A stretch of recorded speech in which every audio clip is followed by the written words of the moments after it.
За, сайн байцгаана уу? Орой минь. Миний дуу сонсогдож байна уу?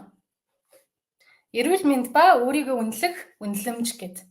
За, энэ гайхалтай сэдвээр та бүхэнтэй өнөөдөр би хуваалцах гээд ороод ирсэн байна. За, сонсогдож байна уу? Надад комент өгөөд өгөөрэй. За, өөрийгөө болно эрүүл мэндийг хэр үнэлдэм бэ гэд, тэ? Бид нар эрүүл мэндийг үнэлдэм болов аль эсвэл өөрийгөө үнэлдэм болов? За, зүгээр байна гэж юм, тэ? За, баярлалаа хонгоруудаа. За, өнөөдөр нэг гоё та гэдтэй ярилцсан, хуваалцсан. Би ганцаараа ярихгүй. Тэгээд өөрөөсдийгөө хэрхэн яаж үнэлдэм бэ гэд нэг хүнийг бас дуудах болно. Бэлэн байгаа хүн маань ороод ирж болно. За, юуны талаар ярих вэ? Гэхлээр та хэн бэ? Та өөрийгөө үнэлж чаддаг уу? Таны эрүүл мэндэд өгөх оноо нь хэд юм бэ? Та өөрийнхөө эрүүл мэндийг хэд гэж үнэлмээр байгаа юм бэ? Тэгээд таны дотоод дуу хоолой чинь юу вэ? Та өөрийнхөө дотоод дуу хоолойг сонсож чаддаг уу? Тэ? 5-дугаарт нь infantilist гэж юу вэ? Энэ үгийг сонсч ирсэн үү манайхаа? Infantilist гэж юу юм болоо? 6-аад нь 2 удаа бичсэн юм шүү дээ. Таны дотоод дуу хоолой чинь хоолойгоо сонсдог уу гэсэн тийм. Тэгээд 7-аад нь болохоор таны итгэл. Таны өөртөө итгэх итгэл чинь хэр байд юм бэ? Энэ маань бид нарыг тэр чигээр нь бидний амьдралыг, таны амьдралыг тодорхойлж идэг. Яг энэ 7 зүйл маань тэр чигээрээ таныг бага наснаас авахуулаад энэ амьдралыг дуусах хүртлийн хугацаанд тодорхойлж идэг зүйлсүүд юм байна. Тэ? Одоо та ажил хийж байгаа. Хүүхд төрүүлж байгаа. Хүнтэй сууж байгаа. Бизнес хийж байгаа. Ажил хийгээд гэр орноо тэжээж байгаа. Энэ болгоно та хинбэ гэдэг асуултанд хариулдаг. Үүнийг бид нар насан туршдаа хайсаар ирсэн. Хайгаад ч явах болно. Үүнийг бид нар хайгаад өөрсдийгөө олоод бүтээгээд цаашлаад явдаг тийм. Тэгэхээр та хинбэ гэдэг асуултанда таад маань өөртөө хариулж үзсэн үү? Би хин юм болоо? Тэ? Энэ амьдрал дээр би яах гэж ирсэн юм болоо? Би юу бүтээх гэж ирсэн юм бэ? Дээр нь өнгөрсөн амьдрал дээр би юу бүтээсэн юм бэ? Юу хийгээд өнөөдрийг хүрсэн юм бэ? Энэ хоёрын хооронд би өөрийгөө хэр үнэлж чадж байна вэ? Үүн дотроо би эрүүл мэнд дээр хэд гэдэг үнэлгээг тавих вэ? Тэ? Маш олон асуултууд байгааз өөрөөс асуух. Саяны асуусан миний асуултуудыг өөрөөсөө нэг асууж үзсэн үү? Та өөрийнхөө дотоод дуу хоолойгоо сонсч ирсэн үү? Өөртөө итгэх итгэлээ та мэддэг үү? Хэр өөрийгөө үнэлдэг юм бэ? Ажил дээр өөрийнхөө чаддаг ямар нэгэн зүйл дээр үнэлж байсан уу? Үнэлээгүй юу? Аль эсвэл энэ нь явж нөгөө нэгтэй бид нарын 9 өсөл байдаг. Хамгийн ихнийх нь эрүүл орших, эдтэй байх, эрүүл мэндтэй байх. Эхний хувь хүнтэй холбоотой 3 хүслээ биелүүлсэн байхад хамгийн сүүлийн 9 дэх хүсэл маань биелэхэд амархан байдаг. 9 дэх хүсэл маань юу байх вэ? Нөгөө мөнх орших. За, 5 хоногийн бэлэг хичээлээ сонссон хүмүүс байна уу? Энэ дотроос үзэж байгаа, сонсож байгаа хүмүүсээс 5 хоногийн бэлэг хичээлийг сонссон байна уу? Тэн дотроо яг энэ 9 хүслийг дэлгэрэнгүйгээр ярьсан байгаа, хэлж өгсөн. Та өөрийнхөө яг одоо байгаа амьдралдаа хэр сэтгэл хангалуун байдаг вэ? Хэр сэтгэл хангалуун юм болоо? За, оюун чимээг анхуд орж ийна гэж байна. За, одоо байгаа амьдралдаа хэр сэтгэл хангалуун байна вэ? Оноо өгвөл 1-ээс 10-ийн хооронд оноо өгөөд үзээтэй. Одоо хэдүүлээ харилцан ярилцаад энэ хичээлийг явуулна. Тэгэхээр танд ямар нэгэн зүйл үлдээхийн тулд би энчээ байгаа гэсэн үг шүү.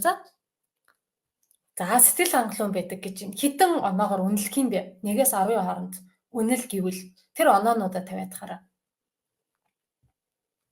Болж гин үү? Та хэн бэ гэдгээ тодорхойлж мэдэж гин үү? Жишээлбэл одоо бид нар хамгийн анх 10 оноо маш сайн биш үү? За би хэн бэ те? Би Гүлнараа. Миний эцэг Баядуулда те? Би ямар мэргэжилтэй юм бэ? Эмзүүч мэргэжилтэй. Одоо ямар ажил хийж гин вэ? Хичээл ордог, хичээл заадаг. Юу вэ те? Бусдаа хэн нэгэнд эргэн тойронд байгаа хүмүүстэй би юг түгээж байна вэ? Би юуны төлөө төрсөн юм бэ? Гэдэг та хэн бэ гэдэг ийм олон асуултуудад та хариулж чадж гин үү?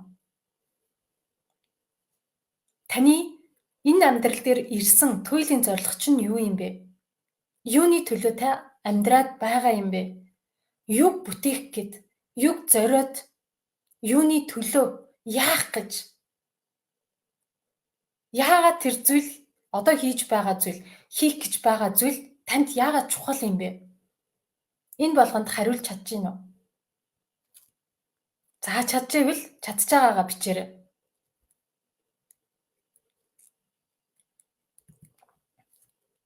За өөрсдийгөө тестлэх үү? Өөрийгөө үнэлэх тест хийн.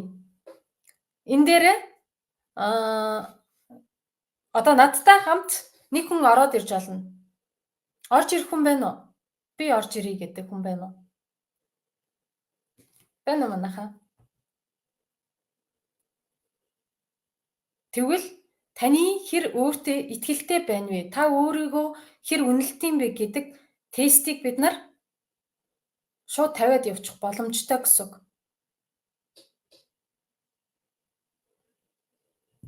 За орж ирэх хүн байна уу?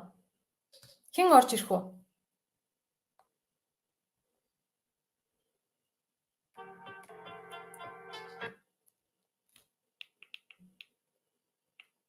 За орж ирэх үү? Би энэ чи юуныхаа стримийнхаа юг тавьчих. Линкийг тавьчих. Тэрэн дээр ганцхан хүн орно. Угаасаа ганцхан хүн авах хүлээж авах боломжтой гэсэн үг. За стримийнхаа линкийг тавьчлаа шүү. За Набо болор сайн байна уу гэж энэ. За сайн байна уу? За нэг нь ороод ирээрэй. Би хүлээгээд авъя. За өөртөө хэр итгэлтэй байна вэ? 10 оноо өгж байгаа тий? Хүмүүс маань өөрийнхөө итгэлийг нэг шалгаад тий.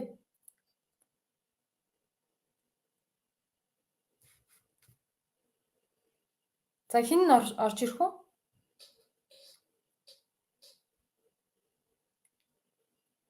Аль эсвэл өөрсдийгөө ил гаргахыг хүсдэггүй хүмүүс бас байдаг шүү дээ.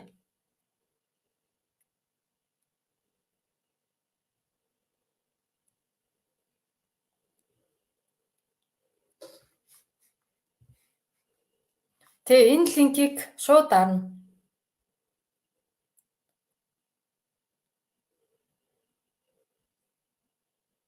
Дараад орж иртий.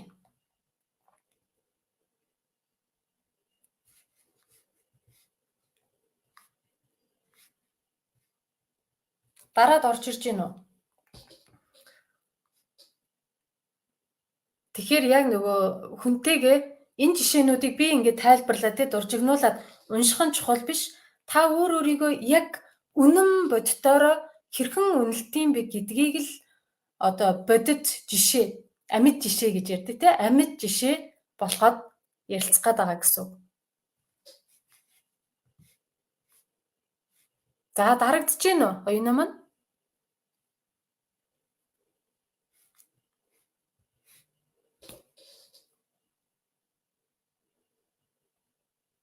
Орж ирэхгүй л байна да.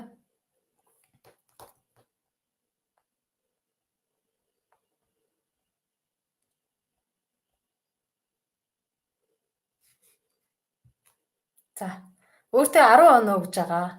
Аль эсвэл өөртөө хэдэн оноо өгсөн ч байж болно шүү дээ. 2, 3, 5, 6 аль нь ч байж болно. Гэхдээ яг Энэ болохгүй байна гэж байна. Яг энэ одоо өөртөө итгэх итгэлээ нэмэх нь чухал байгаад байна. Нэмээд авна.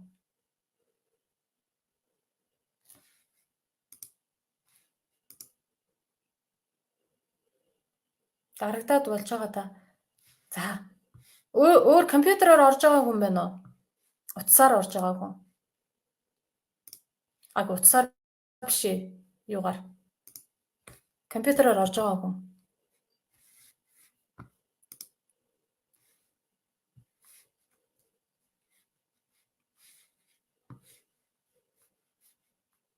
Ямар ч хүсэлт ирэхгүй байна да. Надад.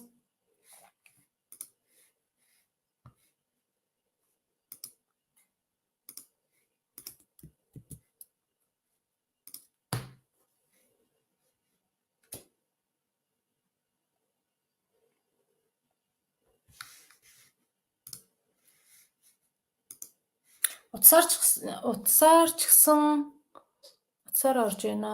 Утсаараа болохгүй байна. Тэг компьютероор орвол уг нь маш хурдан ороод ирдэг байхгүй юу? Дахиад нэг оролдоод үзээ тэрэ.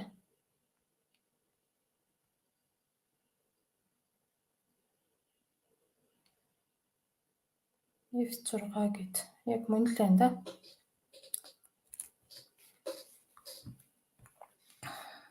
Уг нь ороод ирчвэл зүгээр хагаад ах юм. Линкийг дараад орчтیں۔ Тэгээ ганц хоёр юм нэг товчлоор дартдаг.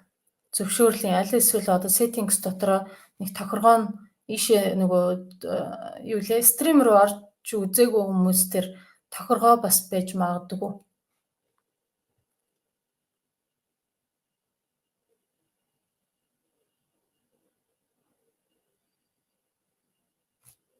За.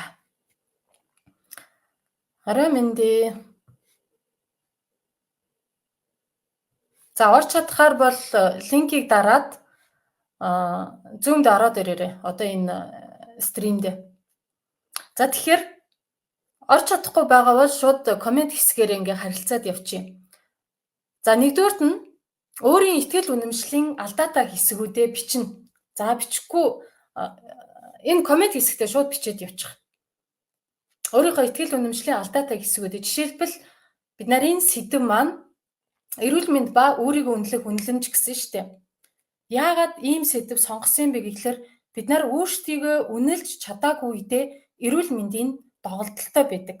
Энэ бол бүр батлагдсан. Би хэлж байгаа болохоос биш. Өөрийгөө үнэлээгүй, үн цэнтэй гэдгээ мэддэггүй хүн заавал эрүүл мэндийн буюу одоо бид нарыг бүрхжийдэг энергийн алдагдaltaй байдаг. За энергийн алдагдал бий болоод ирэхээр өвчин гэдэг би энэ махан биен дээр илрээд гарч ирээд хөөе найз минь энийг янзлаач гэдэг дохойг бид нар дүгжийдэг байхгүй юу? Энэ нь явж нөгөө бид нарын өөрсдийгөө үнэлдэг үнэлэмж чинь хэр байна вэ гэдгийг л шалгаж идэг тест гэсэн үг. Тэгэхээр өөрийн итгэл үнэмшлийн алдаатай хэсэг чинь яг юу юм бэ? Жишээлбэл одоо амьдрал дээр мөнгөнд дургүй хүн гэж байхгүй шүү дээ, тий? Эрүүл, саруул тий? Инээж салгиж явахыг хүсдэггүй хүн гэж байхгүй. Илбэг дэлбэг хангалуун байхыг л бид нар хүсдэг яг үнэндээ, тий? Тэгэхээр та өөртөө ямар нэгэн итгэл үнэмшлийн алдаа байна уу? Жишээлбэл би мөнгөн дээр аваад үзчихье л да.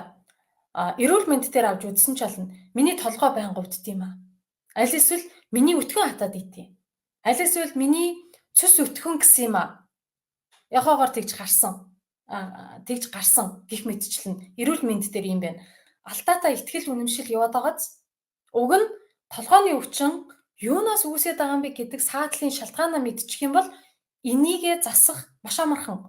Нөгөө талаар мөнгөн дээр гэх юм бол мөнгө олох хэцүү гэдэг тийм нэг програмыг айл эрт дээр үеэсээ одоо хүүхэд байхаас аав ээжээс эмээ өвөөгөөс эргэн тойрноос хөршөөс тийм үү те найз нараасаа авсан байх магадлал өндөр байдаг гэсэн. Зөв.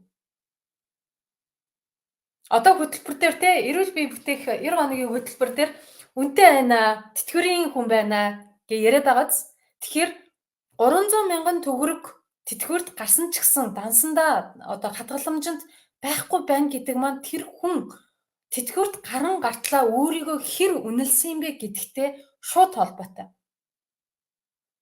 Ингэж хэлэх юм бол хизэж буруудахгүй. Зөв. Надтай санал нэг байна уу?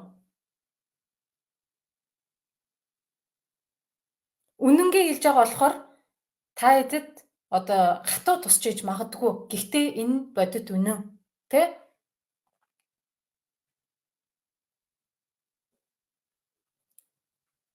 Маш олон тийм нэг сөрөг итгэл үнэмшлүүд байдаг. Жишээлбэл ажил хийхэд хэцүү шттэ, тэ? Мөнгө олоход маш олон цагаар хөдөлмөрлөж иж бид нар мөнгө олдог гэдэг тийм нэг итгэл үнэмшил байна гэж бодъё. Аль эсвэл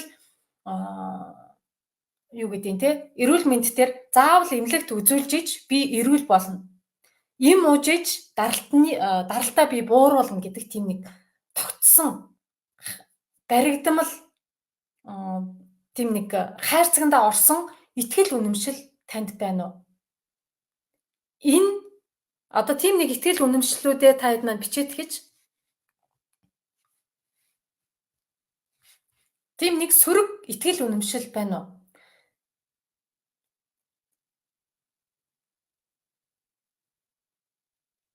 Жишээлбэл нөгөө эрүүл мэнд дээр асуудаг эмчтэр очоод цэсний чулуудаа гэсэн угааж сэвэрлэж болохгүй. Заавал цэсний чулуугаа ахуулах хагалгааны заалттай байна. Тэгэнгүүтээ эмч нар тэгж хэлсэн гэд итгээд идэг. Тийм үү? Итгэдэг. Өрөөсөө хагалгаанаас өөр эмчилгээ надад байхгүй юм байна. Цэсний чулуугаа авахулж иж цэсний чулуу авахулна гэдэг маань цэсний хүүдийтэйг авчиж байгаа гэсэн үг шүү дээ. Цэсний хүүдийг авахулж иж би эрүүл амьдрах юм байна гэдэг итгэл үнэмшил байж болно шүү дээ. Тэ? Тогтцсон.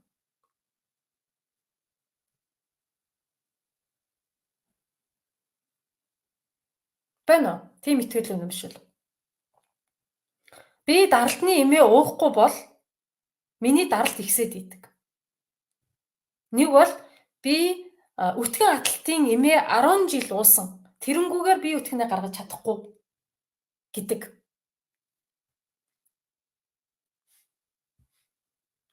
Эрэг сөрөг тал маань 50-50%. Бөөрийн дутагдaltaа заавал тариа хийлгэхгүй л болохгүй гэсэн үнэмшил байна. За одоо ийм нэг хүнд наран гэрэл шархуугийн энэ жишээг авчия л да тий. Бөөрийн дутагдaltaа заавал тариа хийлгэхгүй л болохгүй гэсэн үнэмшилтэй байна. За энийг хоёлаа өөрчлөөтий. За энэ итгэл үнэмшлээ авчия. За энэ алдаатай итгэл үнэмшил байх магадлал өндөр. Яагаад гэж? Бөөрийн дутагдaltaа заавал эмийн эмчилгээ авна. Аль эсвэл диализын аппаратанд орхоос өөр сонголтгүй болсон. Би өөрөөсөө миний эрүүл мэнд бүр дордсон байна. Одоо өөр сонголт байхгүй гэсэн итгэл үнэмшил саана яваад байгааз энийг л бид нар алдаатай гэж яриад байгаа. Ийм нэг хайрцагтаа орсон өөр нэг гарах гарцгүй сонголтгүй болцсон юм шиг үнэмшлүүдийг л бид нар хэлээд байгаа гэсэн үг. За энийг авангуудаа хоёрдугаарт нь энэ итгэл үнэмшил худлаа гэдгийг батлах 3 баталгаа бичээтэй. За наран гэрлээ. Хоёлаа ингээм. Одоо энэ итгэл үнэмшлээ батлах 3 худлаа гэдэг баталгаа бичээтэй. За 3-ыг бичих. Жишээлбэл юу байж болох вэ?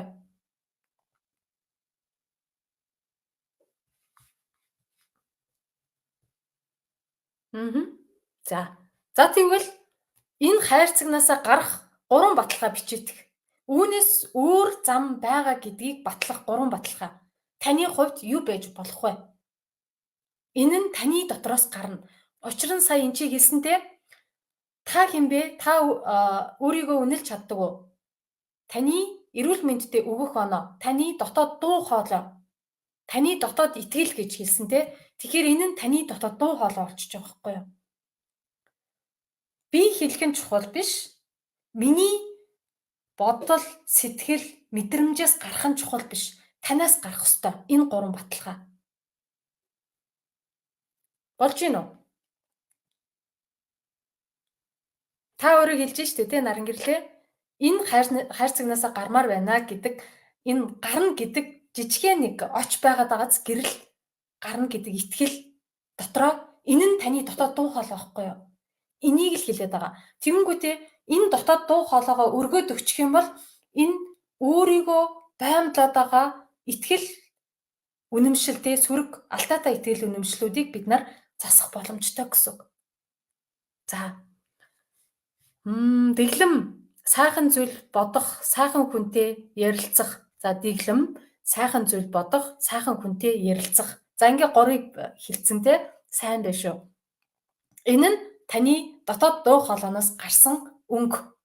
За 3 дугаарт нь итгэлгүй байдал танд юугаараа муугаар нөлөөлөд байна вэ? 3 жишээ хэлбэл. Саяны энэ эхний асуулт маань нөгөө итгэлгүй байдал байгаад нь шүү дээ. Итгэлгүй байдал гэсэн үг. Энэ байдал маань удаан үргэлжлэх юм бол танд юугаараа муугаар нөлөөлөд байна вэ? 3 жишээ. За 3 жишээгээ бичээдээ. За бусад сонсож байгаа хүмүүс маань өөрсдийнхөө жишээн дээр өөрсдийнхөө итгэл үнэмшил дээр энэ нь заавал эрүүл мэнд байх алба байхгүй гэр бүл харилцаа, үр хүүхдтэй харилцаа, ханы харилцаа, одоо тэ мөнгө, санхүү, бизнес, ажил, карьер бүх юмн дээр байж болно шүү.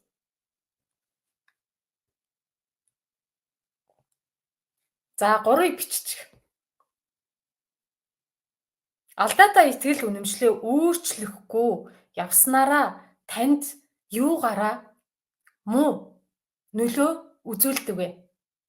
Юугаараа муу юм бэ? Яагаад ингэж муу нөлөө үзүүлээд явах юм бэ гэдэг 3 жишээ.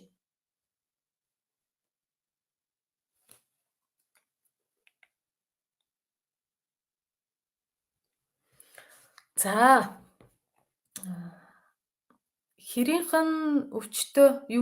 Гэрийнхэн өвчтөй гэдэг өнцгөөс харилцаад байхаар нээрэл тиймдээ би өвчтөй юм чингээл шууд сэтгэл буцаад ундаг.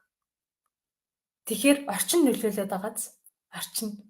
Уг нь таны дотоод дуу хоолой чинь хүчтэй байгаад нь шүү дээ. Дотоод дуу хоолойгоо тэгэнгүүтээ гадны сөрөг нөлөө ороод ирэхээр та ингээд сэтгэлээрээ унж ийн.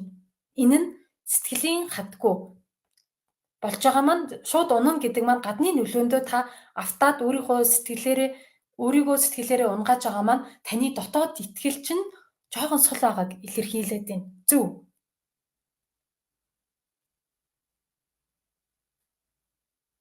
За энэ нь нэгдүгээр жишээ байгаад байна те. Гэр бүлийнх нь таныг өвчтөй гэж хэлэнгүүтээ нэрээ би өвчтөй юм биш дээ гэдэг одоо итгэл үнэмшил танд ингээд суугаад байна. Батлагдаад байна гэсэн үг. Яг зөв. За 2 дугаар жишээ. 2 3. Одоо 2-ыг бодлоо шүү дээ. Хоёлоо онгороо. Наран гэрлээ. Одоо 2 жишээ. Өөр ямар жишээ байна вэ? Өөр юугаараа танд муугаар нөлөөлөд байна вэ? Энэ итгэл нь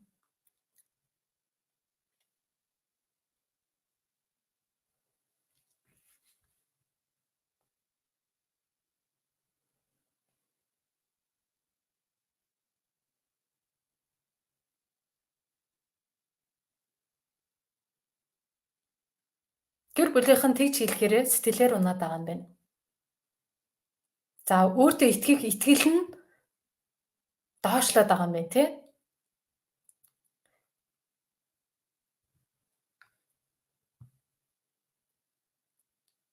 Өөр замаараа эдгэж болно гэдэг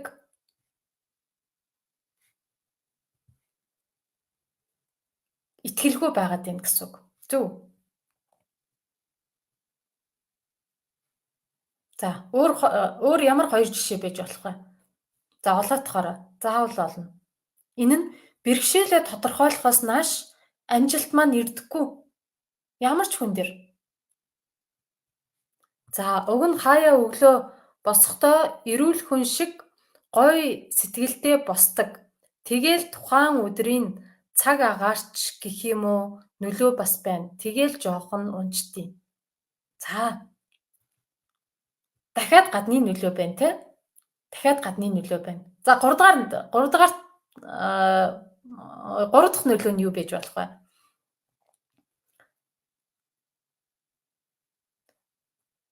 За эхний хоёр энэ нөлөөгөө би тайлбарлаад явжээ. Наран гэрэл маань 3 дахь нөлөөгөө олжээ. За тэгэхээр өглөө босохороо сэтгэл санаа өөдрөг.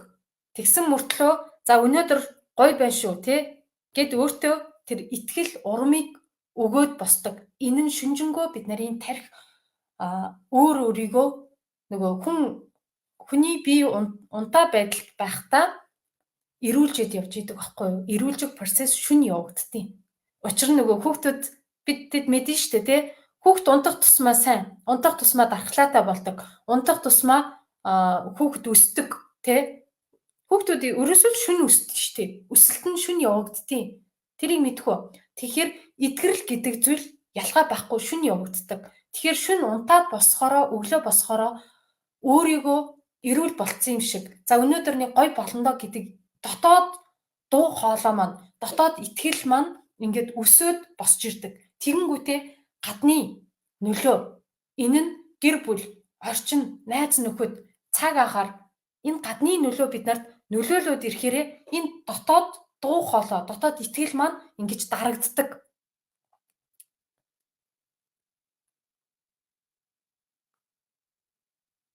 Тий. За 3 дахь жишээ хэлээд юм. Буян дэлгэр маань цусны чулуудаа угааж болохгүй гэж эмч хэлээд байдаг. Та угааж болно гэд байдаг. Итгэл хоёр хуваагдаад гэж байна. Тэгэхээр буян дэлгэр маань за би болно гэж хэлнэ те. За эм чинь болохгүй гэж хэлээд байна. Таны дотоод дуу хоолой юу хэлээд байна вэ? Та өөрөөс яг одоо асууж байгаа. Та өөрийн гэсэн толгойтой шүү дээ.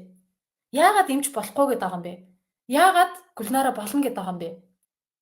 Таны дотоод дуу хоолой чинь, дотоод итгэл үнэмшил чинь юу яриад байгаа юм бэ? Тэрийг сонсоодох тэгвэл. Яг энийг бид нар хэлж байгаа гэсэн.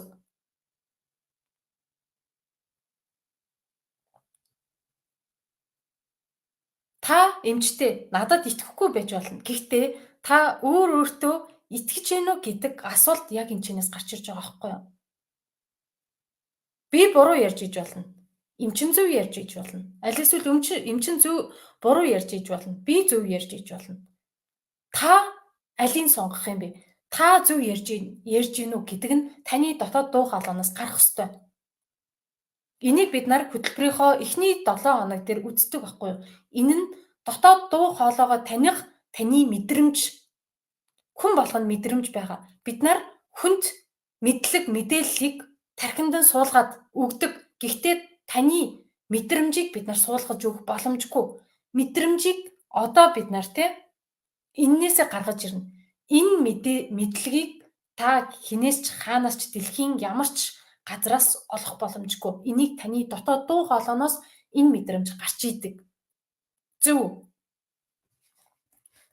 За хаяа өөртөө гомдно. Яагаад заавал би гэж гээл тэгэл сайхан уйлжвал дотор онгоогоо сайхан болчдөг. Эмчнаар ч гэсэн бараг л цааш нь явуулчих юм хэлнэ. Сонин гэтэл миний дотор итгэн гэд хэлээд байдаг. Нэ. За нарийн гэрэл маань 3 юм том гадны нөлөө өөрт нь маш хүчтэйгээр нөлөөлж байгаа 3 жишээ ярьж байна те.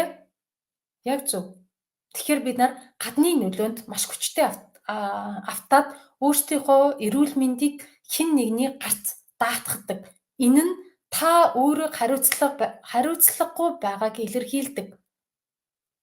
Энэ нь та өөрийгөө үнэлэмж чинь бага байгааг хэлээд ийн гэсэн үг. Та хинбэ гэдгийг таньж мэдээгүй. Яг дотоод дуу хоолойгоо сонсож чадах юм бол энэ хизээч таныг хуурахгүй.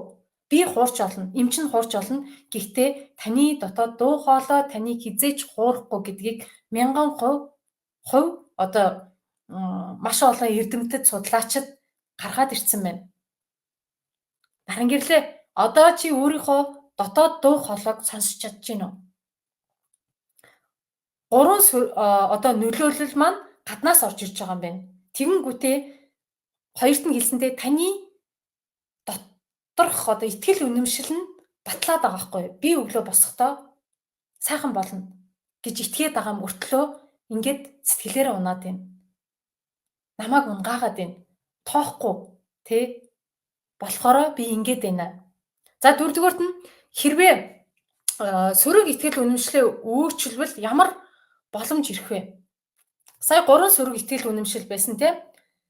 Гадны одоо гэр бүлийн хүмүүс гадны цагаагаар эмчнэр ингээд хэлсэн учраас би ингээд сэтгэлээр унаад идэг. За энэ сөрөг итгэл үнэмшлээ өөрчлөөд өөрийнхөө дотоод дугаалаа өөрийнхөө одоо доторх итгэлээ өсгөчих юм бол танд ямар боломж ирэх юм бэ? Дахиад 3-ыг бичээдгээрэй. Наран гэрлээ. Болж гин үү? Дахиад 3-ыг бичээдэг. Саяны 3 сөргөө өөрчилчих юм бол танд ямар боломж өөрчлөлт ирэх юм бэ? Энэ нь таны эрүүл мэнд ямар байгаасаа гэж хүсэж байгаа юм бэ гэдгийг л хэлж байгаа. Та өөртөө итгэхийг хүсэж гин үү? Өөрийнхөө дотоод дуу хоолойг сонсохыг хүсэж гин үү? Гадны нөлөөндөө автахгүй өөрийнхөө эрүүл мэндийг өөрийнхөө гартаа авахыг хүсэж гин үү?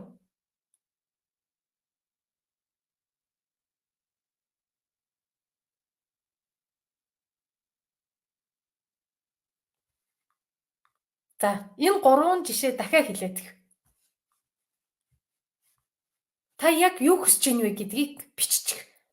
Таны хүсэл юу юм бэ? Энэ саяны гаднаас авсан сөрөг итгэл үнэмшлийг өөрчлөөд боломж болгочих юм бол та ямархуу байх байсан юм бэ? Байх юм бэ? За ингээд Набо болохоор маань бичиж штэ тий. Өөрийгөө эдгээх хүч чадал бидний дотор байгаа. Дал тухамсартаа би эдгэн би чадна гэсэн итгэл үнэмшлийг бий болгох эмчит найдах хэрэггүй гэж байна. За бас альва зүйлд туйлшрах хэрэггүй. Тэ? Эмчийнхаа хэлэх үгийг сонсно. Өөрийнхөө хэлэх үгийг сонсно. Өөрийнхөө дотоод итгэл үнэмшлээ сонсно. Бүгдийг сонсч иж нэгтгэж ижил нэг үр дүн гарч ирдэг байхгүй юу? Нэг үр дүн гарч ирнэ.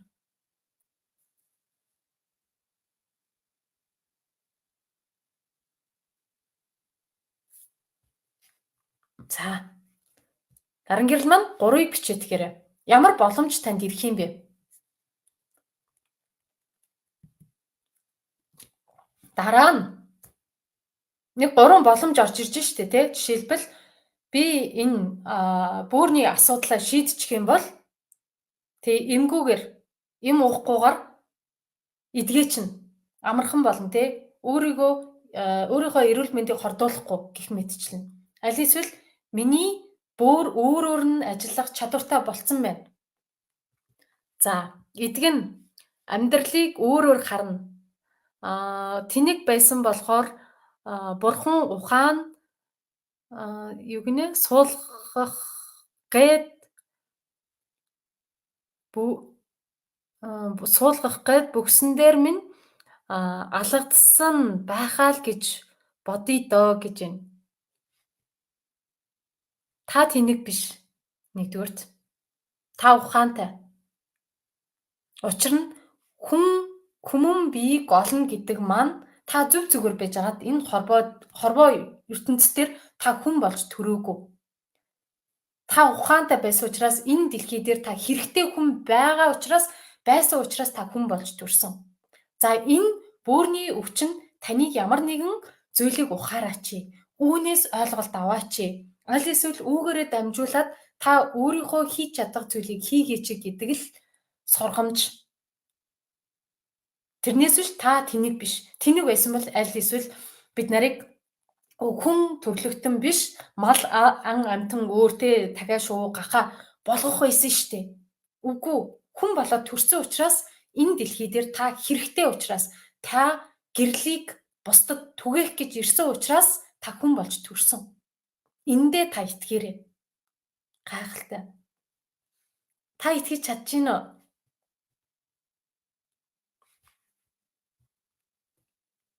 Таны итгэх, таныг одоо эрүүлжүүлэх зүйл таны дотор байгаа. Тэр хүч танаас л гарна. Өөр гадны зүйлээс гарахгүй. Та юу хүсэж байна вэ? Юуг хиймээр байгаа юм бэ? Юуг хийвэл өөрт чинь тааламжтай, тухтай, таатай байна вэ? Энэ болгоно таны дотроос гарч ирнэ. Энэ өвчнөөр дамжуулаад та юуг ухаарах ёстой юм бэ? Тэгэхээр энэ өвчнөд талархаад урагшаага алхаараа тий энэ өвчнийг та эдгэж чадна. Эдгийхгүй маа гэхэд жишээлбэл одоо юу гэдэг юм өөртөө итгэх итгэл гадны ямар нэгэн сөрөг нөлөөндөө таныг битгий автаасаа гэдэг тохиог л танд өгөөд байгаа байхгүй юу? Ийм сэтгэлийн хаттай болооч наран гэрш. Чи тийм чадaltaй штэ, чи тийм хүчтэй штэ гэдгийг хэлээд байгаа гэсэн. Зөв. За 5 дугаарт нь боломжоо ашиглавал ямар үр дүнд хүрэх вэ? Боломжоо ашиглавал. Жишээлбэл саяны те боломжууд байгаад байна. Хоёуланд өөртөө итгэх итгэлээ өсөөд би энэ амьдрал дээр ямар нэгэн зүйл хийх гээд ирсэн юм байна. Ямар нэгэн зүйлийг өөртөө болон бусдад ухааруулах гээд ирсэн юм байна. Тэр зүйл маань миний энэ өвчнөр өвдөлтөөр дамжуулаад ирж байгаа юм биш үү? Тий хичээл даалгавар сорилт гэхлээр одоо нөгөө үгээ сонгохдоо хүртэл бид нар нэг буруу үгнүүдийг сонгоод идэм байна л та. Тархийг ингэж нэг манаргадаг, аль эсвэл хэцүү болгодог, хүн заавал ингэж сорилтондоо толох ёстой, тэгж ажил дээрийгээ давж ээж бид нар сайхан амьдрах ёстой гэдэг тийм нэг хүнд өөрийнхөө зүрх сэтгэлийг ингэж зүсдэг үгнүүдийг авах шаардлага байхгүй. Энэ зүгээр хичээл. Зүгээр хичээл. Энэ ухаарл гэд ойлгочих юм бол маш амархан. Энэ нь арай одоо сорилт гэхээсээ илүүтэйгээр ухаарл гэдэг нь арай дээр сонсогдоод байгаа биз.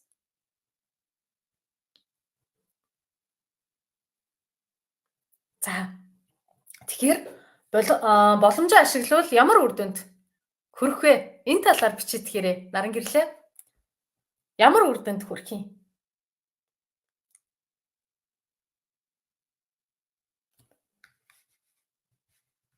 За дараагийнх дээрээ энэ сөрөг итгэл үнэмшлээ арилгахын тулд ямар үйлдэл хиймээр байгаа юм бэ?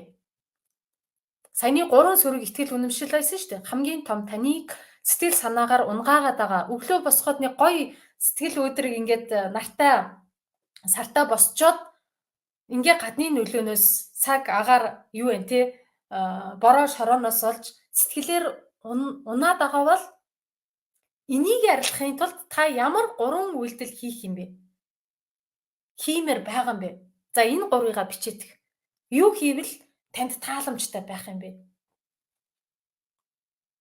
Өглөө боссон чинь тий бүүд ийсэн, хүйтэн одоо байрнуудад халаалт ирээгүй хүйтэн гадаа гарсан чинь нэг бороо орох гээд байгаа юм шиг, шороо орох гээд байгаа юм шиг, тий цас орох гээд байгаа юм шиг тийм байж болно шүү дээ. Тэр үедээ цаана нэг сэтгэл санаа гундуухан нэг саарлцсан зүйлүүд ингээд нүдний өмнөөр өнгөрөөл тий зүрхэнд маань тийм нэг мэдрэмжүүд мэдрэгдээд эргэлддэг. За яг энэ зүйл мэдрэнгүүтээ та ямар зүйл хиймээр байгаа юм бэ? Юу хийвэл энэ зүйлийг нар гарцсан юм шиг тийм мэдрэмжийг авах юм бэ? Тийм 3 зүйлийг бичээдэх. Ямар үйлдэлийг хийчихвэл танд гоё явах юм бэ гэдэг. Тэгэхээр үүгээрээ та хэн бэ гэдгийг шууд тодорхойлцоод байгаа байхгүй юу? Зөв. Өөрийнхөө дуртай зүйл гадны ямар нэгэн сөрөг зүйл танд нөлөөлөхөд түүнээсээ хурдан гарах арга замуудыг та өөртөө тодорхойлоод өгч байгаа гэсэн үг. Тэрнээс биш хин нэг намайг тгээ хэлсэн. Чи итгэхгүй штий. Одоо энүүгээр ингэж явж идөө. Юмд ордоо гэвэл За би тэгээд идэхгүй өвчтөе болцсон юм биш үү тий. Тэгж болохгүй зү.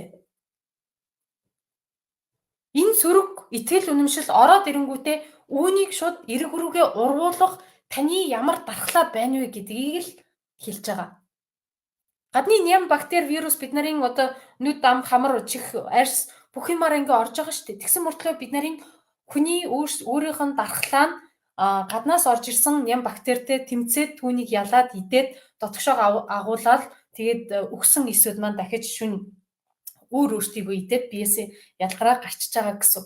Тэрэн шиг бодолд орж ирсэн, сэтгэл зүрхэндээ орж ирсэн тэр цөрөг мэдрэмжүүдийг мэдэрсэн үедээ хэрхэн яаж түүнийг эрэг болгож урвуулах юм бэ? Эрэг болгож хувирах юм бэ гэдэг одоо тестүүдийг өөртөө дахин хийн гэсэн. За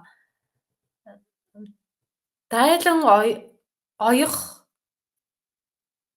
банштай борцтой цай чанах хөгжим сонсох болно штэ. Та яг энэ 3 зүйлийг хийхэд таны сэтгэл санаа өргөгддөг үү? Тэгвэл энийг байнга хийгээрэй. Гурлаа гоё зүйл байна. Энэ нь ямар нэгэн зүйлдээ анхаарлаа төвлөрүүлэхэд жишээлбэл бид бясалгал хийдэг тийм.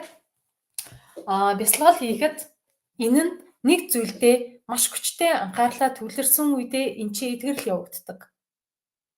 Тэр чигээрээ эдгэрэл явагддаг. Бясалгал хийгээл чимээгүй суугаал ингээд орчин нөхцлөөс тасардаг аахгүй юу? Энэ үедээ бидний эд эрхтэн наран гэрлийн бөөрийн эс нефронууд шинчлэгддэг гэсэн үг. Яг энэ үедээ. Бодтой. Унтчихтаа наран гэрлийн бөөр идэгчийдэг. Эсүүд нь шинчлэгдэжийдэг гэж бодтой.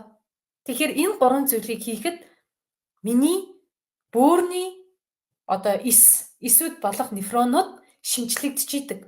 Өөрийгөө нөхөн төлжүүлж идэг. Гэт зүгээр л бодчихно гэсэн үг. Зөв. За дараагийнх нь сөрөг итгэл үнэмшлээ арилгавал ямар амжилт олох вэ? Амжилтаа тодорхойлно. Очих газраа тодорхойлохгүй бол ингээд нэг салаа 2 зам байлаа гэхэд хаана нь очихоо мэдэхгүй байгаа бол нөгөө нэг сая хэлээд ирсэн шүү дээ тий. Далд ухамсарын мэдээлэл сугларсан тэр газартаа л очино. Далд ухамсарын мэдээлэл сугларсан газар маань нөгөө сөрөг итгэл үнэмшил байхгүй юу? Тэгэхээр бид нар заавал амжилт буюу эрэг итгэл үнэмшил маань аль зам юм бэ гэдгийг тодорхойлсон цагт тэр зам руугаа бид нар чиглэж идэг. Тэгэхээр замаа жимээ гаргаж өгнө. Энэ нь амжилт. Амжилтаа тодорхойлно гэсэн. Ямархуу болцсон байх вэ гэдгээ. Энэ сөрөг зүйлүүдийг арилгачих юм бол танд ямар амжилт ирэх юм бэ гэдгийг тодорхойлчих. За тэрэн дээрээ дахиад нэг 3-ыг бичих. Хамгийн бага нь 3 шүү. Тэрнээс биш 5, 10, 20, 100 байж болно гэсэн үг. Зөв. За тэгэнгүүтээ хамгийн хурднаар хамгийн ойрхон хугацаа 1-2-7 хоногт энэ сөрөг итгэл үнэмшлээ өөрчлөх үйлдэлүүдийг хийж амжилтаа бидэндээ хуваалцсан. Болж гин үү? Наран гэрлээ. 1-2-7 хоногт штэ. Өөрийнхөө энэ итгэл үнэмшлийг 2-7 хоногжонгоо өөрчлөөд үйлдэл хийн. За үйлдэл нь саяны 3 итгэл үнэмшил байсан. Үйлдэл байсан те. Тэр 3 эрэг үйлдэлийг хийгээд сөрөг үйлдэлүүдийг, сөрөг бодлуудыг, сөрөг мэдрэмжүүдийг урвуулад эрэг бүрүүгээ шилжүүлэх процесс маань саяны 3 зүйлээ өөртөө хийгээд тэрнийхээ үр дүнгээ хуваалцна гэсэн үг. Болж гин үү? За гэж байна. За амжилт. Тэгвэл хэдүүлээ 1-2-7 хоногийн дотор наран гэрэлтэй уулзах уулзалт маань болно гэсэн үг. Зөв. За үр дүнгээ хуваалцна. Жишээлбэл энэ нь таны бодолд, таны зүрх сэтгэлд, таны дотоод дуу хоолойнд, таны дотоод итгэл үнэмшилд хэрхэн өөрчлөлт орсон байна вэ гэдгээрээ үнэлэгдэнэ. Сая 9 сарын 16-нд хөтөлбөр дээр орсон хүмүүс маань одоо нэг 2 3 хоног болж байгаа шүү дээ. Тэгэхэд нэгдүгээр модуль дээр сэтгэлэн биеэ сэргээх гэдэг модуль гэдэг багхгүй юу?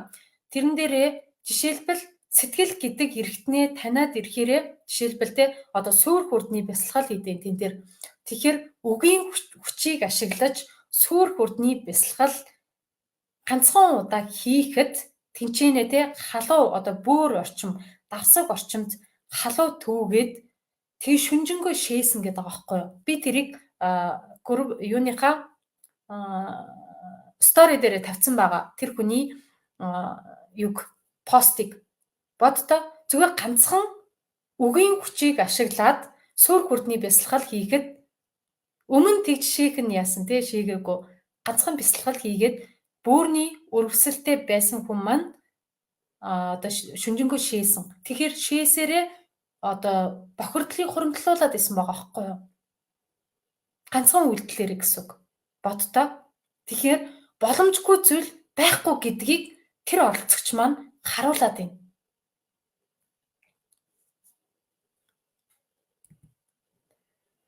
За энэ дээрээ нэг гоё зүйл байгаа.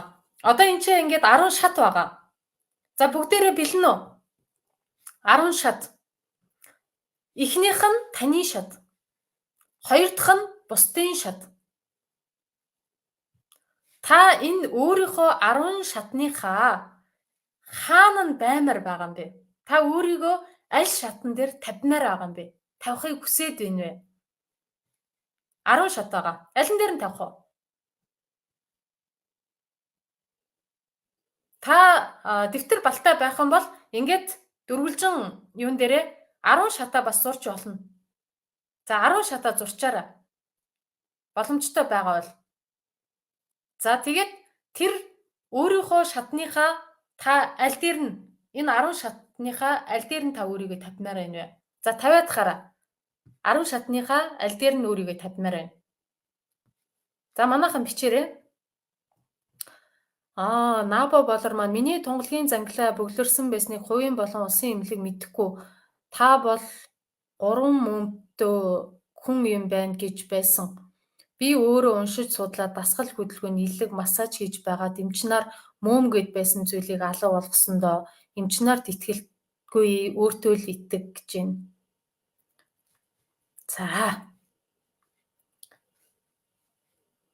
За өөрийгөө аль шатнд тавьмаар байна вэ? Ямар хуу шатандаа тавихыг хүсэж байна? За шатуудаа бичээд тэгэхээр.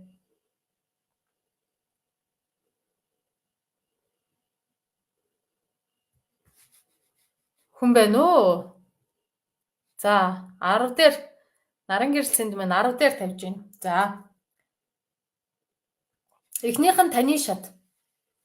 10 шатныхаа аль дээр нь та өөрийгөө тавьмаар байна? Нэг дээр эхний алхмаа зөв алхачвал цаашдаа амархан байхаа гэж байна.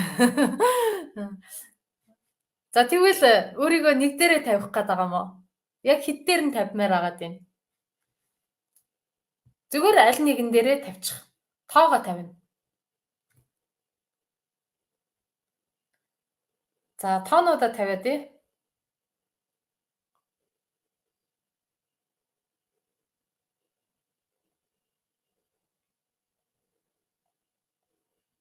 Тоонуудаа тавина.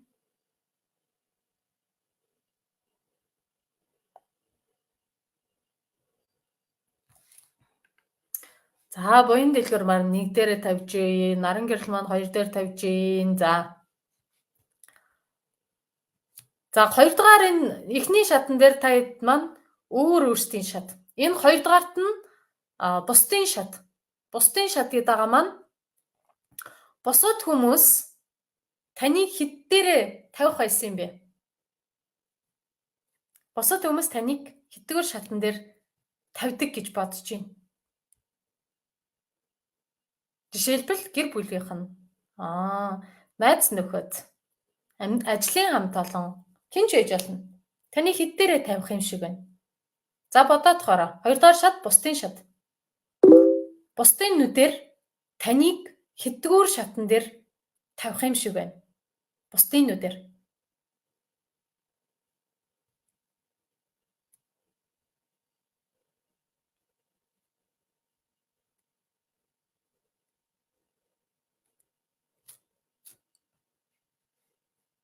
За бусад хүмүүс нэг дээрээ тавих юм шиг байна те. За.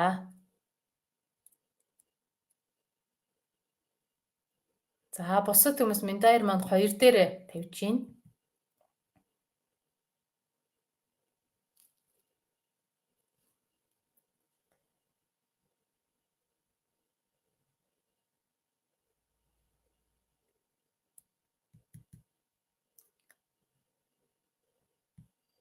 За бичиж гин үү?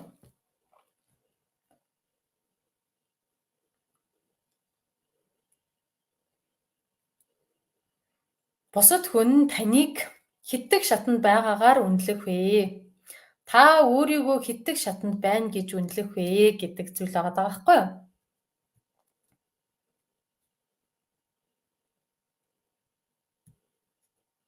За үнэлэмжүүдэд тавиадах.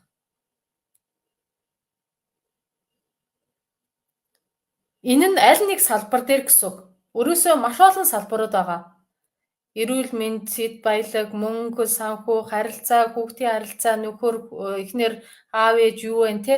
Өөрөөсөө бүх ажил, карьер, бизнес одоо юу ч хийж болно. Бүх зүйл дээрээ. Зөвхөн нэг зүйл дээрээ нэгийг л тавина гэсэн үг. Жишээлбэл та эрүүл мэнд дээр тавьж байгаа бол та өөрийнхөө эрүүл мэндийг хэд гэж үнэлж байна вэ гэдгээ тавина. Бусад хүний нүдээр бусад хүн таны эрүүл мэндийг хэд гэж үнэлж байна вэ гэдгээ тавина. Мөнгө санхүү дээрээ гэх юм бол та өөрийнхөө мөнгө санхүүгээ орлогоо хэд гэж тавьж байна вэ? Бусад хүн таны орлогыг мөнгө санхүүг хэд гэж тавьж байна вэ гэдгээ тус тусад нь тавьдаг гэсэн үг шүү. За одоо ойлгомжтой болж байна уу? За энэ нь танд л хамаатай гэсэн үг. Танд л хамаатай. За тэгээд яагаад 1 гэж тавиад байна? Яагаад 2 гэж тавиад байна? Тэ? Алтан дундаж гэж идэг. Алтан дундаж өрдөөсөө 5 гэдэг тоо. 5 хүрэхгүй байгаа шалтгаан нь юу юм бэ? Яагаад та 1 2 дээрээ өөрийгөө тавиад байна вэ? Хадгалагдана мөнгөн цэцэг маань. За тэгээд энэ өөрийгөө бүх салбар дээр хаана байгаагаа тавьчаад эннээс алхаж чадах уу? Алхаж чадахын тулд би яг юу хийх юм бэ? Саяны 3 алхмуудыг хийснээрээ энэ 10 дахь шатандаа бид нар амжилтын тугаа мандуулах боломжтой. Бүх зүйл дээр.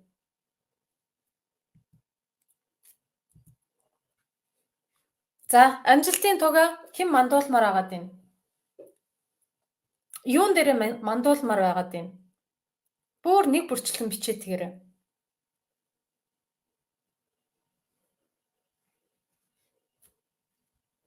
Тэгэхээр хамгийн ихэндээ юу асуулаа? Эрүүл мэнд ба өөрийгөө үнэлэх хүнлэмж гэж ярьсан. Тэгэхээр та өөрийгөө хэрхэн үнэлж байна вэ? Өөрийнхөө эрүүл мэндийг хэрхэн үнэлмээр байна вэ? Бусад хүн хэрхэн үнэлж байна вэ? Та өөрийнхөө шатаа хэр өндөр тавина? Бусад хүн таны талаарх шатаа яг тэр хэмжээгээр тавина гэсэн үг. Тэгэхээр та өөртөө хэдийн оноо тавихыг хүсэж байна? Хэдгээр шатан дээр байхыг та харахыг хүсээд байна вэ?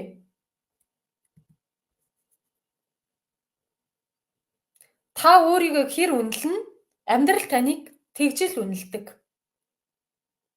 Энэ байгалийн хууль, энэ ертөнцийн хууль, энэ бичигдээгүй хууль. Зөв. За өнөөдрийн хичээлээр та өөрийгөө хэр үнэлдэм бэ гэдгийг шалгахын тулд таад маань өөрсдийгөө үнэлж чадсан уу? Чадаагүй бол яагаад гэдэг саяны 10 асуулт байлуу? 8 асуулт байсан. 8 асуулт. 8 асуултаа тавиад шууд хувиргах ажлуудыг хийгээд 1-ээс 2 7 хоногт таны амьдрал дээр, таны эрүүл мэнд дээр, таны харилцаан дээр, таны мөнгөн дээр, таны санхүү дээр амжилт ирнэ. Буян дэлгэр. Туга 10-д мандуулмаар байна. Болж гин үү? Болж гин. За. Энэ 8-аараа бид нар өөрсдийнхөө амьдралыг сөрөг итгэл үнэмшил, сөрөг мэдрэмжил ороод ирэх юм бол энэ 8 руугаа хийгээл эн чинь нэг талаараа томьёо авахгүй юу?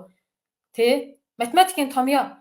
Энэ амьдралын томьёонд оруулаад шууд 3 асуултаараа ард нь хариултыг бичээд түүнийг амьдрал дээр шууд хэрэгжүүлээд маргааш гэдэг тоо байхгүй, маргааш гэдэг өдөр байхгүй. Яг одоо гэдэг өдөр байгаа. Сайн наран гэрэл маань шууд өөрийнхөө бэрхшээлээ бичээд түүнийг амжилт болгож хувиргах 3 алхмуудыг бичээд энэ 8-ыг ингэж бөглөсөн шүү дээ. Яг тэрэн шиг бүх салбар дээрээ өөрийгөө үнэлээд одоо сөрөг зүйлүүдийг, бэрхшээлүүдийг амжилт болгоод хувиргаатахаараа тэр үедээ 1-ээс 2-7 хоногийн дотор таны амьдрал дээр яалтчгүй бүр гарцаагүй амжилт ирнэ гэдэгтээ би бол итгэлтэй байна. Харин энэ итгэл таны дотор байна уу?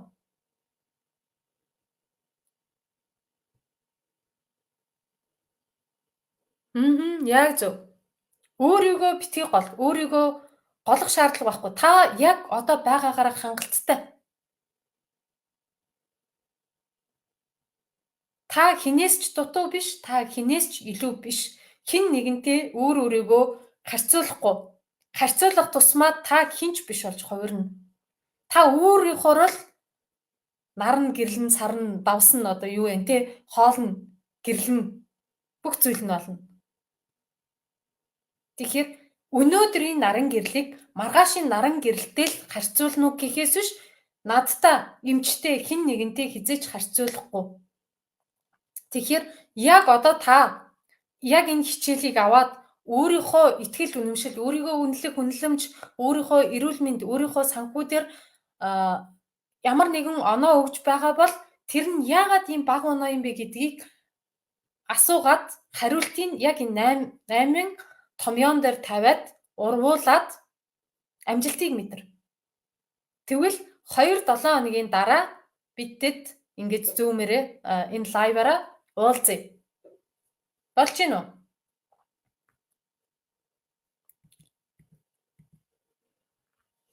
Тэгэхээр та өөрийнхөө үнэлэмжийг өсгмөр байна уу?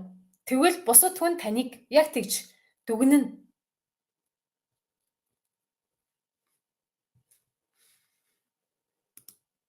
За энэ чинь нэг юу харагдаад байна. Одоо цөсөн дээр те бид нарын бие тэр чигээрээ нэгдмэл систем байдаг. Жишээлбэл илэгний, цөсний, тархины одоо хоолойны юу вэ те? Зүрхний, нойр булчиргааны ямар асуудал байна вэ? За ойлголоо, баярлалаа гэж байна. Тэгэхээр нэг асуудлыг шийднэ гэдэг маань маш олон зангилаатай байдаг. Зангилаатай. Би нэг юу илээ? Reels хийсэн чинь бүх өвчнөд урдчлаа штэ. Гэт нэг сөрөг комент орж ирсэн. Тэгэхээр тэрийг би сөрөг гэж хүлээж аваагүй. Учир нь одоо хүн яаж намайг үнэлж байна вэ? Тэ? Миний өөрийгөө үнэлэх үнэлэмжнээс шал өөр төвшөнд байгаа байхгүй юу? Тэгэхээр өөрийгөө байнга ажиглана, өөрийгөө байнга хянана, тэ? Бусад хүн намайг юу гэж бодох нь уу? Гэхээс илүүтэйгээр би өөрийгөө хэн гэж бодож ийн вэ? Би өөрийгөө хэр үнэлж байна вэ гэдг нь чухал. Жишээлбэл бид нар заримдаа өөрийгөө бүр нөгөө нэг хавцлаас унгаадаг тийм сорилтуудыг хийж агаараа. Тэгээд ямар мэдрэмжийг бусдаас авж ийн вэ гэдгийг мэдэх нь маш амархан. Би сайхан одоо эрүүл бие бүтээх нууц группээр байдаг хүмүүс байна уу? Бага тий. Байдаг бол би нэг пост тавьсан байсан. Ямар хариулт ирэх нь үү гэд. Юу байла мартчихлаа. Тухайн үедээ л нэг хальт орж ирж исэн. Тэр нь нэг хүний юу байсан баггүй юу? Жишээ одоо амьд бодит жишээ байсан. Тэрийг хэлэх үү? Ухаалцах уу? Ухаалцахгүй байх уу? Сонсомоор байна уу? Сонсомооргүй байгаа тийм үү? Тэр нь юу гэж салан за тэр коммент нь яг нөгөө нэг манай нэг үйлчлүүлэгч байсан бохоггүй юу? Үйлчлүүлэгч бас нэг харилцаатай байдаг хүн тэгсэн чинь гаранд нь ингээ хашил гараад идэг. Гарын салаагаараа. Тэр нь 4 сард жил болгон байнгалт хийдэг. Тэгээд өмнө нь болохоор хүний одоо нөгөө нэг барилга дээр ажиллахаараа хүний бэлий өмсгөөрөө юу яадаг байсан. Ингэж нөгөө чижиглээд гаранд нь хашил гараад байна гэж бодож исэн гинэ. Тэгсэн чинь сая болохоор ингээд гадаа ажил хийсэн чинь өөрийнх нь бэлийг өмссөн ч гэсэн ингээд хашил гараад байгаа байхгүй юу? Гарын салаагаараа. Тэгэхээр энэ бэлийгээ өмсчөөд юу хийдэг байсан гэж тэр ажлыг ямар нэгэн ажлыг барилгын ажилч бай, гадаа зэрлэг зулгаас нь ч бай, ямар ажил хийж байгаагаас шалтгаалаад тухайн хүн юу бодоод амаар нь юу гарч байна вэ гэдэг нь биеэр нь саяны харшил гараад байгаа байхгүй юу? Тэр нь яасан гэж тэр тухайн хүний амнаас гарсан үгийг би шууд одоо пост болгоод тавьчихсан юм. Харшил гараад байгаа хүний. Тэр хүн ингэж хэлж байгаа байхгүй энэ нөгөө зэрлэгийг зулгааж исэн чинь 4 сард маш их зэрлэгтэй байгаад тэгээд нөгөө бэлийн өмсөд зэрлэгээ зулгаасан чинь харшил гараад ёо энэ нэг баахан зэрлэгийг зулгаасан чинь нөгөө салаа авгаан салтааны үс шиг байнга ингээд ургачих юм гэж хэлж байгаа байхгүй юу? Энэ үгийг сонссон нь салан авгаан салтааны үс шиг ингээд зэрлэг ургачих юм а гэж хэлж байгаа байхгүй юу? Тэгэнгүүтээ надад тэр үг нь ингээд нэг сонин санагдаад тухайн үедээ шууд тэрэн дээр нагцал өгсөн бохгүй юу. Тэнгүүтээ би хэлж байгаа та дараа нь зэрлэгээ зулгахдаа над амнаасаа гарч байгаа амнаасаа тэг уншсан гэж энэ буян дэлгэр маань зүг байгааз тэнгүүтээ над амнаасаа гарсан үгээ цэгнээд за тэр үгийг ярихаас өмнө та эхлээд бодолтой бодсон байна. Над үгээ болчих. Та зэрлэгээ зулгаахад над үгээ өрөөсөө хэрэглэхгүй бай. Бүр аваа айчих. Тэгээд дараа нь энэ зэрлэгийг та зулгаагаад үз. Тэр үедээ таны гарын салаагаар харшил гарах нь уу хараараа гэсэн бохгүй юу би. Тэгсэн чинь сая намар 9 сарын ихээр нөгөө бэлийн өмсөд зэрлэгээ зулгаасан чинь харшил гараагүй гэж байгаа бохгүй юу. Бод та тэр муухай үгийг хэлээд өөрийнхөө өөртөө өвчнийг дуудаад исэн гэсэн үг. Зүг. Тэгсэн чинь яг нөгөө зэрлэг зулгаах болгондоо миний хэлсэн тэр үг санаанд ороод ярьдаггүй. За эхэндээ бүр мартна гэж хайшаа юм те. Бодолт ингээд шууд орж ирээд би хэлэх ёсгүй штэ. Бүр бодох ч ёсгүй. Энэ зэрлэгийг би өөрийнхөө төлөө те энэ хашаага гой болохын тулд би зулгааж байгаа гэдэг тийм нэг одоо сэтгэлийн тийм нэг мэдрэмж байгаад штэ саана. Тэр мэдрэмжийг өөрчилсөн чинь гарын салаагаар нөгөө нэг устаа цэврүү шиг захтандаг нэг хашлууд байдаг да. Тэр нь гарахаа болцсон. Тэгэхээр би энэ үгээр юуг хэлэх гээд байна вэ гэдэг саад санаа маань тэр муухай үгийг хэлэх санаа байгаагүй. Уншсан хүмүүс бол мэдж байгаа тий. Тэр үгийг хэлэх санаа байхгүй. Тэр үгний сааталт ямар зүйлийг би мэдээсээ тий ойлгосоо үүнийг асуудаг ухаантай хүн байна уу? Тэгээд надад бас сорилт болж байгаа байхгүй юу? Энэ үгийг би тавихыг хүсэхгүй байгаа. Тэ? Би дуртаадаа тавьж байгаа биш. Хүмүүсийн дундаа энэ шиг жишээ байх магадлал маш ихээр байдаг. Бүр фул ийм. Бодтоо яг энэ шиг муухай үг хэлэхгүй маа гэхэд лайтайн, гайтайн одоо юу вэ те? Ядаргаатай заваан бохирын гэдэг зүйлүүд маш ихээр байдаг. Амнаасаа гарч байгаа зүйл. Энэ болгон маань таны бидээр өвчин үүсгэж байгаа биш шийдстэй гэдэг зүйлийг анхаараач гэдэг дохиогийг би өгөх гээд бичсэн. Нөгөө талаар хүмүүс маань тэр үгийг шууд өөр дээр нь одоо хайрцагт оруулаад одоо байгаагаар нь тусгаад авсан. Тусгаж авч байгаа хүмүүсийг би юу гэж ойлгоод байна вэ гэхлээр хайрцагт орсон шууд утгаар нь хүлээж авдаг. Одоо шүүмжлэх сэтгэлгээтэй хүн байна гэж хараад байгаа байхгүй юу? Зөв. Тэ? Тэгэхээр надаас хэрвээ энэ үгийг яах гэж ингэж бичсэн болоо гэд асуусан бол би тайлбарлах байсан. Асуугаагүй. Нэг ч хүн надаас энийг асуугаагүй. Бодтой. Энэ сааталт маш их философи явагдаад байгаа байхгүй юу? Өвчин хаанаас үүсээд байгаа шалтгааныг би хэлэх гээд байхад чи ийм заваа юм бичлээ гэд над руу ингэж дайрч байгаа гэсэн. Зөв үү? Би заваа юм бичих шаардлагач байхгүй. Би үүгээр юг ойлгуулах гэдэг нэг гэдэг зүйлийг л хэлэх гээд исэн гэсэн үг. За, ойлгомжтой болж чадсан уу?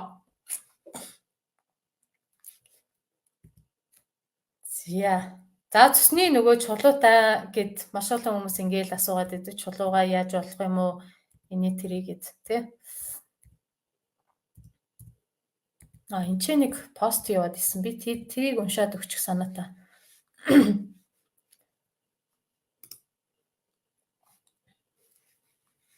За, энэ постыг харж гин үү?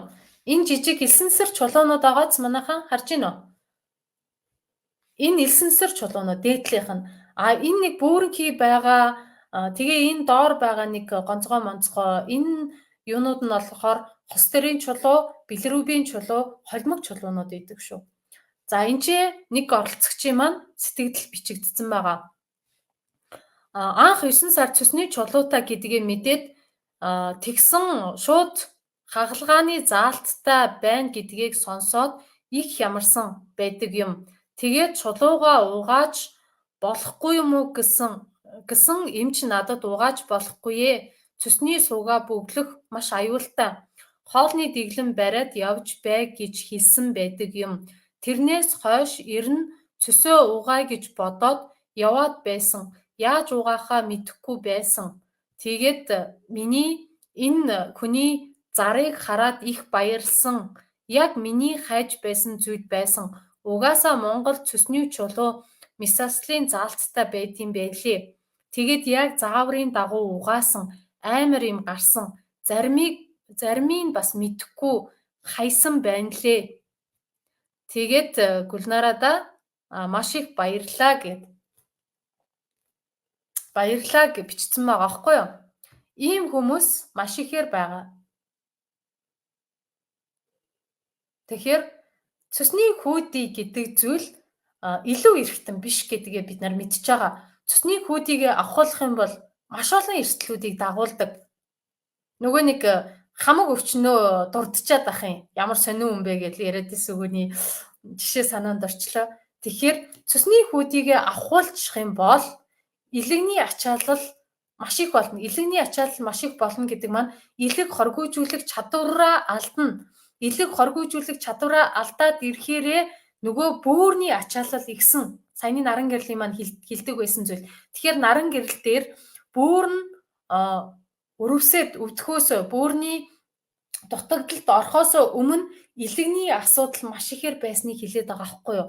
Зөв зүгээр байж байгаад бөөр нь өвдсөн гэж бодож гин үү? Үгүй. Хэдэн 10 жил наран гэрэл дээр илэг нь өвдөд исэн. Илэгний хоргойжүүлэх чадвар алдагдсан байгааг үүгээрээ хэлээд байна. За тэгэнгүүтээ илэг цусны асуудал ихтэй байгаа үедээ нойр булчирхааны ферментүүд маань өөрийгөө гэмтээгээд идэг. Өөрийгөө нойр булчирхаа маань хордуулаад идэг, идчихийдэг гэсэн үг. Тэгэхээр маш олон өвчнийг дурдахаас өөр сонголт байдаггүй юм чинь. Танд илэг чинь илэгний алаад асаад их байгаа. Тэгээ илэгний үрвсэлтэй, илэгний хатууралтай, илэгний юутай ВСД вирустай гэсэн бол яалтчгүй энэ хүн дээрээ илгээ хоргойжүүлэх заавал шаардлагатай юм биш тэг гэдэг тохион байгаад байгаа. За илэг нь хоргойжүүлэх чадвар нь алдагдсан байгаа хүн дээр цус нь өтгөрлөлттэй байдаг. За цус өтгөрлөлттэй байгаа хүний зүрх судасны асуудал байхгүй байна гэж байхгүй. Зүрх судасны асуудал байгаа хүн нөгөө бүр юу гэдэг вүлээ? Нуруу хөшиг бүр өвдөх энэ нөгөө шилэн үзүүгээр хөшөж өвдөх тэ энэ бүх зовоорууд бий болдог байхгүй юу?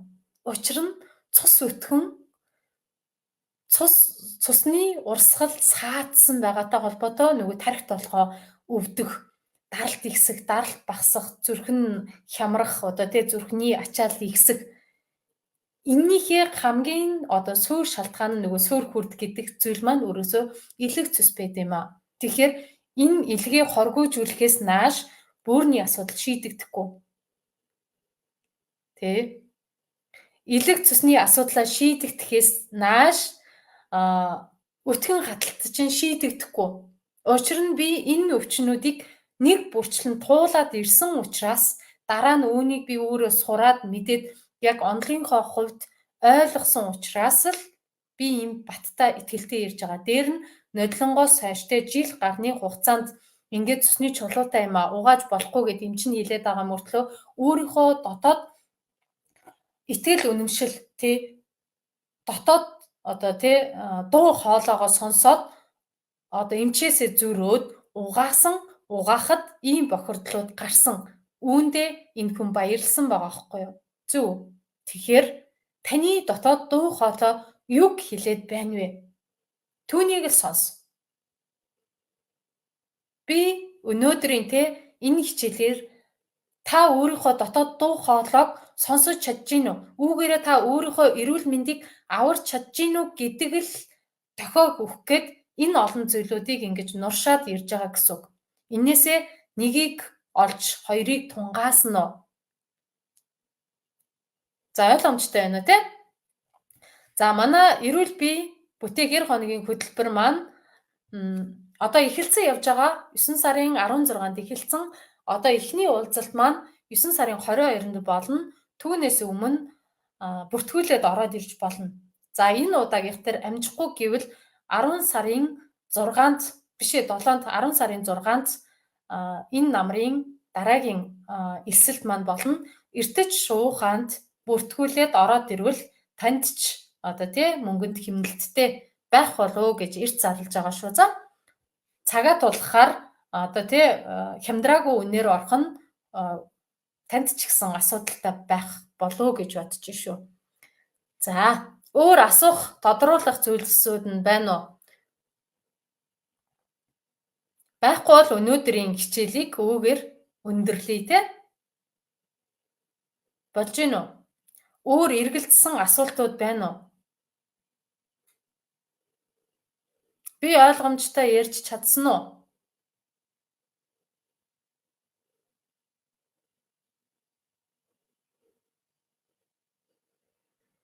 Байна уу? За. За байхгүй юм шиг байна те. За амжилт хүсье. Эрүүл байгаарай. Бодлоо сэтгэлээ хянаад яваарай. Эрүүл оршоорой гэж хүсье те.